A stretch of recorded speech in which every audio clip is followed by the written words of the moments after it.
ನಮಸ್ತೆ. ಸಾರಿಗೆ ಸಂಸ್ಥೆ ಎಲ್ಲ ಸಹೋದ್ಯೋಗಿಗಳಿಗೆ ನನ್ನ ಹೆಸರು ಜಯಣ್ಣಗೌಡ, ಚಾಲಕನಾಗಿದ್ದೆ ಹಾಗೂ AITCಯ ಒಂದು ಮುಖ್ಯ AITC ಕಾರ್ಯಕರ್ತನಾಗಿದ್ದೆ. ಇವತ್ತು ನಾನು ಇಲ್ಲಿ ಮಾತಾಡ್ತಾ ಇರೋ ವಿಷಯ ಏನಂದರೆ, ಇನ್ನು ಬೇರೆ ಸಂಘಟನೆಗಳು ಈ ಜಂಟಿ ಸಮಿತಿ ಅನ್ನೋದು ಒಂದು ಪಾರ್ಟ್ ಆದರೆ ಇನ್ನೊಂದು ಕೂಟದ್ದು ಒಂದು ಪಾರ್ಟ್ ಆಗಿದೆ. ಇಲ್ಲಿ ಎರಡು ಪಾರ್ಟ್ ಮಾಡ್ಕೊಂಡಿದ್ದೀರಾ. ನಿಮ್ಮ ಜಂಟಿ ಸಮಿತಿಲೇ ಈಗ ಎರಡು ಭಾಗವಾಗಿ ಒಡೆದೋಗಿದೆ, ಕೂಟದಲ್ಲೂ ಎರಡು ಭಾಗವಾಗಿ ಒಡೆದೋಯ್ತು. ಕೂಟದಲ್ಲಿ ಒಂದು ಭಾಗ ಒಡೆದಿದ್ದು ನಿಮ್ಮ ಜಂಟಿ ಸಮಿತಿ ಬಂತು, ಆದರೆ ಈ ಜಂಟಿ ಸಮಿತಿಯಲ್ಲೂ ಒಡೆದು ನಿಂತಿದೆ, ಒಡೆದ ಮನೆ ಆಗಿದೆ ಈಗ. ಹಾಗೆ ಅದೇ ತಮಿಳ್ನಾಡಲ್ಲಿ 40-50 ಸಂಘಟನೆ ಇದ್ರೂ ಕಾರ್ಮಿಕರಿಗೆ ಸವಲತ್ತು ಕೊಡಿಸ್ಬೇಕಾದ್ರೆ ಅಷ್ಟೂ ಸಂಘಟನೆಗಳು ಒಗ್ಗಟ್ಟಾಗಿ ಹೋಗಿ ನಿಂತ್ಕೊಂಡು ಅವರಿಗೆ ಸವಲತ್ತುಗಳು ಕೊಡಿಸ್ತಾರೆ ಕಾರ್ಮಿಕರಿಗೆ. ನೀವೇನು ಕೊಡಿಸ್ತಾ ಇದ್ದೀರಾ? ಇರೋದು 8 ಸಂಘಟನೆಗಳೇ, ನೀವು 8 ಭಾಗವಾಗಿ 8 ದಿಕ್ಕಲ್ಲಿ ಹೋಗ್ತಾ ಇದ್ದೀರಾ. ಕಾರ್ಮಿಕರಿಗೆ ನೀವು ನ್ಯಾಯ ಕೊಡಿಸ್ತೀರಿ ಅಂತ ಹೆಂಗೆ ನಂಬಬೇಕು ಕಾರ್ಮಿಕರು? ಈ ಕೂಟ ಬಂತು ಅಂತೇಳಿ ಅವ್ರ ಮೇಲೆ ದ್ವೇಷಕ್ಕೋಸ್ಕರನೇ ಇವತ್ತು ಕಾರ್ಮಿಕರನ್ನೆಲ್ಲ ಬಲಿ ಕೊಟ್ಟಿದ್ದೀರಾ ಅಂತ ಪ್ರತಿ ಕಾರ್ಮಿಕರ ಮನದಲ್ಲೂ ಇದೆ. ಅವರ ಎಲ್ಲರೂ ಅದನ್ನೇ ತಿಳ್ಕೊಂಡಿದ್ದಾರೆ. ಅದನ್ನು ಸುಳ್ಳಾಗಿಸ್ಬೇಕು ಅಂದರೆ ಇವತ್ತು ನಡೀತಾ ನೆಕ್ಸ್ಟ್ ಮೀಟಿಂಗಲ್ಲಿ ಇದು ಪರಿಹರಿಸ್ತೀರಾ, ಇದನ್ನು ಬಗೆಹರಿಸ್ತೀರಾ ಅಂತ ಹೇಳಿ ನಾನು ಆಶಾಭಾವನೆಯಲ್ಲಿದ್ದೀನಿ. ಹಾಗೆ 38 ತಿಂಗಳ ಅರಿಯರ್ಸ್ ಯಾವುದೇ ಕಾರಣಕ್ಕೂ ನೀವು ಬಿಟ್ಟು ಬರಲ್ಲ, ಎಲ್ಲ ಸಂಘಟನೆಗಳಿಗೂ ಹೇಳ್ತಾ ಇದ್ದೀನಿ ಬಿಟ್ಟು ಬರಲ್ಲ ಅಂತ ಹೇಳಿ ನಾನು ನಂಬಿದ್ದೀನಿ. ಬಿಟ್ಟು ಬಂದರೆ ನೀವೆಲ್ಲರೂ ಕಳ್ಳರು ಅಂತಾಗುತ್ತೆ.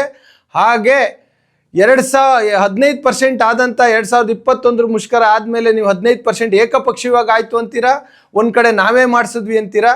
ಆಯಿತು, ಯಾರು ಮಾಡಿಸಿದಾರೋ ಕಾರ್ಮಿಕರಿಗೆ ಸಿಕ್ಕಿದೆ, ಆದರೆ ಈಗ ಸಿಗಬೇಕು ಅಂದರೆ ಎಲ್ಲರೂ ಒಗ್ಗಟ್ಟಾಗಿ ಹೋಗಿ ಮತ್ತೆ ಒಂಟಿಯಾಗಿ ಹೋಗಿ ಭೇಟಿ ಮಾಡೋದನ್ನ ನಿಲ್ಲಿಸಿ, ಆಮೇಲೆ ಅಲ್ಲಿ ಹೋಗಿ ಮಾತಾಡ್ಬಿಟ್ಟು ನನಗೆ ಒಪ್ಪಿಗೆ ಇಲ್ಲ ಅಂತ ಆಚೆ ಬಂದು ಬೇರೆಯವ್ರು ಒಪ್ಕೊಬಂದ್ರು ಅಂತ ಯಾರ ತಲೆ ಮೇಲೂ ಹಾಕ್ಬೇಡಿ. ಇದ್ರ ಮುನ್ನೆಲೆಗೆ ಬಂದು AITC ನೀವೇ ನಿಂತು ನಿಮಗೆ ಆ ಹೆಸರು ಬರಲಿ, ನೀವೇ ಹೋರಾಟ ಮಾಡಿ ಕಾರ್ಮಿಕರಿಗೆ ಈ ಸರಿನಾದ್ರೂ ಸರ್ಕಾರಿ ನೌಕರಿ ಸರಿಸಮಾನನಾರು ಕೊಡಿಸಿ, ಅದಕ್ಕಿಂತ ಜಾಸ್ತಿನೇ ಕೊಡಿಸಿ. ಕಾರ್ಮಿಕರು ಯಾರು ಬೇಡ ಅನ್ನಲ್ಲ. ನೀವು ಏನು ಬಯಸ್ತೀರ ಸಂಘಟನೆಗಳನ್ನ ಯಾವ ಮಟ್ಟಕ್ಕೆ ತಗೊಂಡೋಗ್ಬೇಕು ಅಂತೇಳಿ ತಗೊಂಡೋಗ್ತಾರೆ. ಕಾರ್ಮಿಕ ಸಂಘಟನೆಗಳನ್ನ ಅಲ್ಲಿಗೆ ತಗೊಂಡೋಗ್ಬೇಕು ಅಂದರೆ ನೀವು ಈಗ ತಗೊಂಡ ನಿರ್ಧಾರ ತುಂಬ ಪ್ರಮುಖವಾಗಿದೆ. ಆ ನಿರ್ಧಾರದಿಂದ ಹಿಂದೆ ಸರಿಬೇಡಿ. 38 ತಿಂಗಳು ಅರಿಯರ್ಸು ಕೊಡಿಸ್ಬೇಕಾಗುತ್ತೆ. ಹಾಗೆ ಈ ಮುಂದೆ ಬರುವಂಥ ಸವಲತ್ತು 2024ಕ್ಕೆ ಆಗಬೇಕು. ಅದರಲ್ಲೂ ನೀವೇನಾದ್ರು ಹಿಂದೆ ಮುಂದೆ ಜಾರಾಡಿದ್ರೆ ಇದಕ್ಕೆಲ್ಲ ಕಾರ್ಮಿಕರು ನಿಮ್ಮನ್ನು ಎಲ್ಲಿಡಬೇಕು ಅಂತ ನೋಡ್ತಾರೆ. ಇದಕ್ಕೆಲ್ಲ ಕಾರ್ಮಿಕ ಸಂಘಟನೆಗಳೇ ಕಾರಣಕರ್ತರಾಗ್ತೀರಾ. ಇದು 2024ಕ್ಕೆ ಅಗ್ರಿಮೆಂಟ್ ಆಗಬೇಕು, 38 ತಿಂಗಳು ಅರಿಯರ್ಸ್ ಬರಬೇಕು. ಅದ್ರ ಜೊತೆಗೆ ಪ್ರತಿ ಒಂದು ಯೂನಿಫಾರ್ಮ್ ಇರ್ಬೋದು, ಮೆಡಿಕಲ್ ಇರ್ಬೋದು, ಸಿಗೋಂಥ ಫಾರಮ್ 4 ಇರ್ಬೋದು, ಹಾಗೂ ಅವರಿಗೆ ಬೇರೆ ಎಲ್ಲ ಸವಲತ್ತುಗಳು, ಕುಡಿಯೋ ನೀರು ಇರ್ಬೋದು, ಕ್ಯಾಂಟೀನ್ ವ್ಯವಸ್ಥೆ ಇರ್ಬೋದು, ಹಾಗೂ ಈಗಿರೋಂಥ ಎಲೆಕ್ಟ್ರಿಕ್ ಬಸ್ಗಳನ್ನ ನಮ್ಮ ಸಂಸ್ಥೆ ಮುಖಾಂತರನೇ ಸಂಸ್ಥೆ ಚಾಲಕರೇ ಓಡಿಸೋ ಅಂಥ ಪರಿಸ್ಥಿತಿ ತರೋದಲ್ಲ. ಅದಕ್ಕೆ ನೀವು ಸರ್ಕಾರನ ಒಪ್ಪಿಸಿ ಅಲ್ಲಿಗೆ ತಂದು ಅದನ್ನು ಉಳಿಸಿದ್ರೆ ಈ ಸಂಸ್ಥೆ ಬೆಳೀತದೆ, ಉಳಿತದೆ. ಅಲ್ಲಿಗೆ ತರ್ತೀರಾ ಅಂತ ನಂಬಿರ್ತೀನಿ. ನನ್ನ ಹೆಸರು ಜಯಣ್ಣಗೌಡ. ಘಟಕ 16ರಲ್ಲಿದ್ದೆ, ಈಗ 17ಕ್ಕೆ ಬಂದು ನಾನು VRS ತಗೊಂಡು ಈಗ ನಿವೃತ್ತನಾಗಿದ್ದೀನಿ. ಆದರೂ ಕಾರ್ಮಿಕರ ಪರವಾಗಿದ್ದೀನಿ.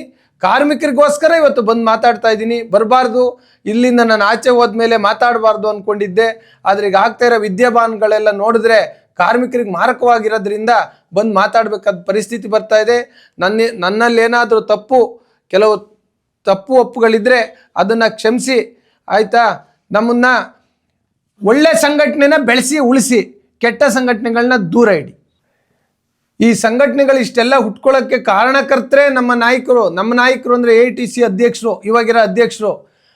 ಮತ್ತೆ ಸಂಘಟನೆಗಳನ್ನ ಹುಟ್ಕೊಂಡಾದ್ಮೇಲೆ ಅವ್ರನ್ನ ತುಳಿಬೇಕು ಅಂತ ಕಾರ್ಮಿಕರನ್ನು ತುಳಿದ್ರಿ. ಈಗ ಆ ಸಂಘಟನೆಗಳನ್ನೂ ಹೊಡಿತಾ ಇದ್ದೀರಾ. ನಾನೊಬ್ಬನೇ ಇರಬೇಕು ಅನ್ನೋ ನಿಮ್ಮ ಈ ರಾಜಕೀಯ ತಂತ್ರಗಳನ್ನ ಬಿಟ್ಟು ನಾವೆಲ್ಲ ಒಂದೇ ಕಮ್ಯುನಿಸ್ಟ್ರು ಅನ್ನೋ ಒಂದು ಭಾವನೆ ತಗೊಂಡು ಆ ಸಂಘಟನೆಗಳನ್ನ ಉಳಿಸ್ಕೊಳ್ಳಿ. ನಿಮ್ಮೊಳಗೆ ನಿಮ್ಮ ಅಕ್ಕಪಕ್ಕದಲ್ಲಿ ಇದ್ದರನ್ನೇ ನೀವು 2-2, 3-3 ಗ್ರೂಪ್ ಮಾಡಿದಿರಾ. ಇದೇ AITC ಆಫೀಸಲ್ಲೇ ಈಗ 3 ಗ್ರೂಪ್ ಆಗಿದೆ.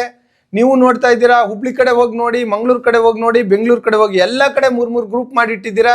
ಇಲ್ಲಿ ಜನರಲ್ ಸೆಕ್ರೆಟರಿದೊಂದು ಗ್ರೂಪು, ಅಧ್ಯಕ್ಷರದೊಂದು ಗ್ರೂಪು, ಇನ್ನೊಂದು ಗ್ರೂಪು ಕಾರ್ಮಿಕರದ್ದು ನ್ಯಾಯವಾಗಿರೋದೊಂದು ಗ್ರೂಪು. ಅದರೊಳಗೆ ನಾವು ಇದ್ದೀವಿ. ಕಾರ್ಮಿಕರು ನ್ಯಾಯವಾಗಿರೋಂಥ ಗ್ರೂಪಲ್ಲಿ ನಾವು ಇದ್ವಿ. ಆದರೆ ನಿಮ್ಮಂಥರ ಜೊತೆ ಈಗ ಇದು ಸರೋಗಲ್ಲ ಅಂತೇಳಿ ನಾವು ಆಚೆ ಬಂದಿದ್ವಿ. ಬೇರೆ ಸಂಘಟನೆಗಳನ್ನ ಒಡೆದು ನೀವು ಕೆಲವ್ರನ್ನ ನೌಕರ ಸಂಘದವ್ರನ್ನೇ ಇರ್ಬೋದು, ಅವ್ರನ್ನೆಲ್ಲ ನೀವು ಈಗ ಸೇರಿಸ್ಕೊಂಡಿದ್ದೀರಾ. ನೌಕರ ಸಂಘ ಇದೆ, CITನ ಎಲ್ಲ ಟೈಮಲ್ಲೂ ಬೈದು ಬೈದು CIT ಬೈದೇ ನಾವು ಬೆಳೆದಿದ್ದು. ನಾವು ಅಂದರೆ ನಮ್ಮ ಸಂಘಟನೆ ಬೆಳೀತು, ನೀವೇ ಬಯಸ್ತಾ ಇದ್ರಿ.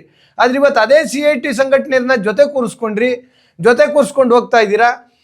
ಆ ಸಂಘಟನೆ ಲೀಡ್ರುಗಳು ಇವರು ಮತ್ತೆ ಜಗದೀಶ್ ಅವರ ಟೀಮ್ಗಳನ್ನು ಎಲ್ಲರನ್ನೂ ನೀವು ಹೊಡೆಯೋದ್ರಲ್ಲಿ ಯಾವುದೇ ಅನುಮಾನ ಇಲ್ಲ.